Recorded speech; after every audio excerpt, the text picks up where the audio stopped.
lang po, no, yung tungkol doon sa ang konti ng nanood kagabi. Ayan po ang kumakalat na balita. Kasi alam nyo po, itong mga praning, nagpapakalat na naman ng ano, siguro ninervyos. Ha? Pero may balita ako, Master Judea, no? Sasabihin ko ba? Naku, wag, delikado. Hindi daw na-renew. But anyway, ito po ang kumakalat na balita. Konti ang tao kagabi. So, yan ang pabubulaan natin. Nga pala, nandito po kami sa... Anong pangalan nito? Anong pangalan? Nandito po kami sa loob ng Kingdom. Pasenda Cafe. Ayan. So, ito po, Pasenda Cafe. Ipapakita ko lang saglit. Siyempre. Ayun. Ito yung nakalimutan ko mga pangalan. May interviewin natin tungkol kay Pastor Kibuloy. Ito yung cafe nila. Cafe Pasenda. At maniwala po kayo, si ate nagtatagalog. Gaano ka na dito katagal, ate? Kayong parehas. 11 years. 12 years. Matatagal na sila dito. Mamaya pag-usapan natin yan. Kwento natin, tatanungin natin si Pastor. Ganda ng t-shirt niya. Sana all. Ito yun.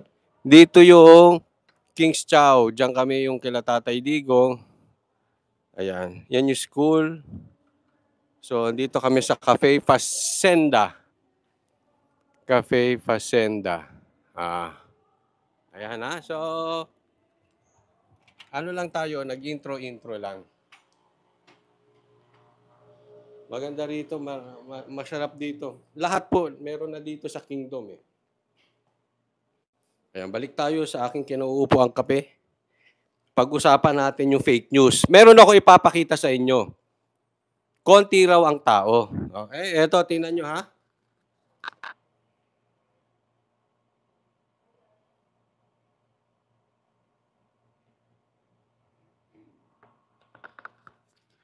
Ito yung kumakalat na picture ngayon.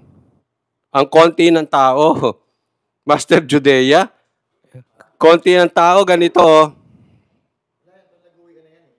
Yun. Yan ang sinasabi ko sa inyo. Pag ganito ha, meron ako sasabihin sa inyo. Pag fake news, don't ever forget that. Pag peke. Kahit na, kunwari kayo'y makamarcos, babanatan ng Duterte, pag peke. Kasi hindi kayo dapat natutuwa, kayong mga ensimada, kayong mga tanso, hindi kayo dapat natutuwa ng ginagawa kayong tanga ng mga vloggers nyo. Halimbawa, magtatanong ako sa inyo, halimbawa, anong kulay nito? Itim, di ba? Kahit sinong vlogger pa magsabi nito, kay Maka Marcos, kay Maka Duterte, kay Maka Leni, itim yan. Naiintindihan? Pag peke. Ngayon, pag ang vlogger nyo niloloko kayo at natutuwa kayo na sa pinapakalat niyang peke dahil tatamaan yung kaaway ninyo, ginagawa kayong tanga. Huwag po kayong matutuwa na ginagawa kayong tanga ng inyong mga vloggers. Huwag nyo pong karirin. Okay?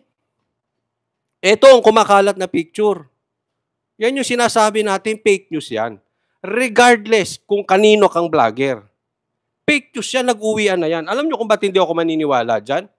Andun ako eh. Kahit sabihin sa akin ni Tatay Digong konti ang tao kahapon, hindi ako maniniwala. Bakit? Nandun ako. Nakita ko ng mata ko. Kahit ipagkalat mismo ni Baste Duterte na konti ang tao ron, hindi ako maniniwala. Wala akong pakialam sa inyo kahit Duterte pa kayo. Bakit? Nakita ko. Na-experience ko eh.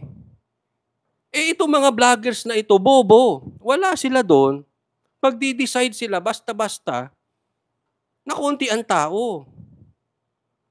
Tapos naniniwala yung mga followers nila. Eto sasabihin ko sa inyo, kahit kay Coach Oli, huwag kayong maniniwala. Pag nagpakalat si Coach Oli ng fake news, it is fake news, regardless kahit ako nagsabi. Pag fake news, fake news. Okay?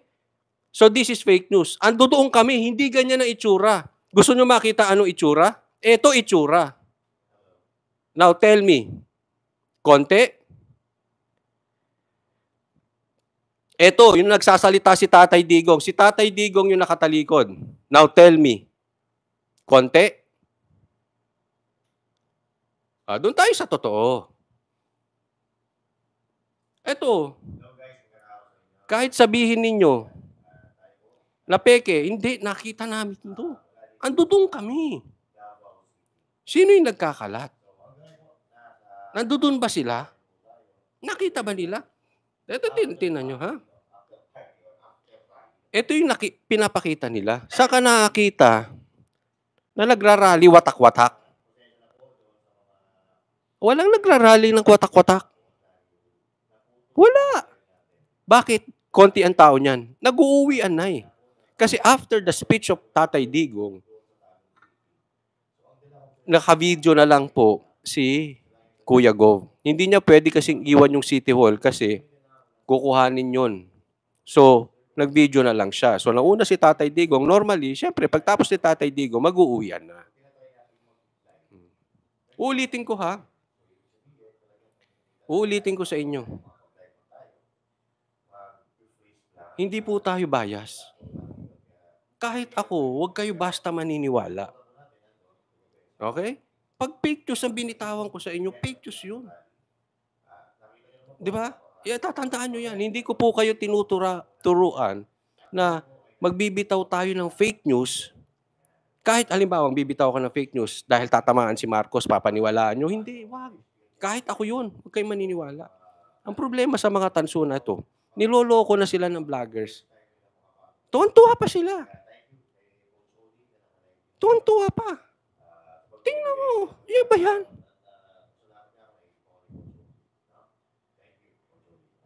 Naku, walang ano yan. Oh, ayan ang totoong tao. Ayan ang totoong tao. Huwag nyo niloloko tao, mga brad. Kasi alam nyo, pag niloko nyo tao, magre-reflect dun sa sinusuportahan yung politiko. Manloloko. Manloloko. Ulitin ko ha. Kaya kong patunayan na maraming tao.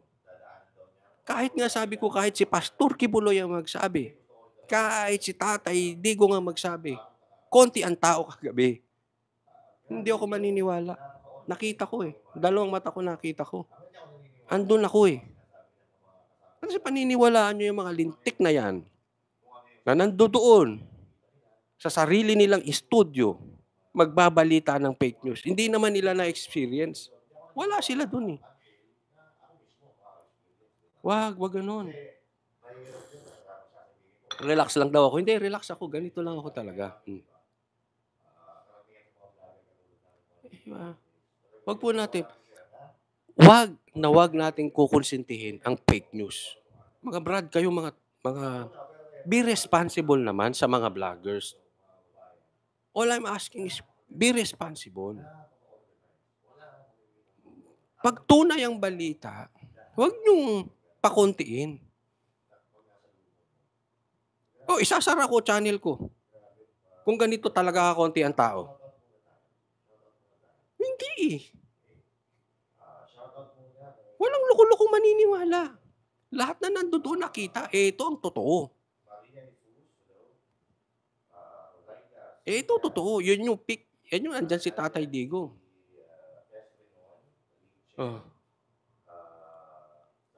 Alam mo, isa lang to. Bobo kayo o budol kayo. Pag sinabi niyong konti ang tao kahapon, dalawa lang yan. Bobo ka o budol ka. Hindi ko maintindihan eh. Kaya wag na po tayong papabudol. Alam mo, yung mga vloggers na nagsasabi niyan, it's either inggit, may sariling agenda, o bayaran yan. Or talagang bobo. Abay, mag-research ka naman. Mag-research naman kayo mga vloggers. Mag-research naman kayo. Hindi may nakita kayong picture, sinend sa inyo ng inyong amo. May script na kayo, yun na yun. Evelyn Bautista, maraming salamat po. Hindi pwedeng ganun.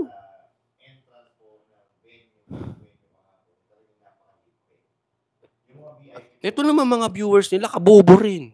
Kaya kayo natatanso eh. Lahat na lang, basta tatamaan ng Duterte, papaniwalaan nyo. Hindi po, hindi ganun. Kayo din sasabihin ko, hindi porket tatamaan ng BBM, hindi porket tatamaan ng Tambaluslos, kailangan natin kadlungin ng fake news. If it is fake news, it is fake news. If it is black, it is black. Pag maraming tao kahapon, maraming tao. Hindi. Ito mga vloggers na ito. Ang dami. Hindi totoo. First time ata na may rally na hindi kami nakalapit kay Tatay Tigong. Kasi ang daming tao talaga. As in, ang dami. Ultimo makalapit ako sa SM na hirap. Sabi dito, Coach Oli, naghahamon ng mga BBM vloggers sa EDSA. Alam nyo, walang problema sa EDSA. Ang tanong, bibigyan nyo ba ng permit? Yun na nagiging problema eh. Wala namang permit eh. Yung sa Bulacan, walang ano, hindi binigyan ng permit. Ito nga sa Davao, pinapabawi pa yung permit kaya sinuspindi si Kuya Gob.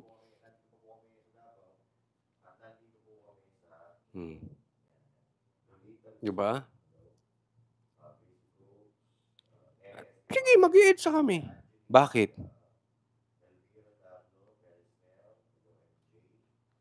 Bibigyan nyo ba ng permit? Anong problema eh. Hinaharang nyo nga yung permit, maghahamon kayo ng EDSA. O ito sabi, BBM, ikaw na mag-rally sa Davao. Bibigyan ka ng permit. O, kukumbins namin. Mga Duterte, bigyan ka ng permit. Alam mo, itong mga to nagpapakalat ng fake news. Dito, walang dadalo sa kanila, Coach Oli. Kaya nga, hinahamon namin kayo. Di ba sinabayan nyo yung unang maisog?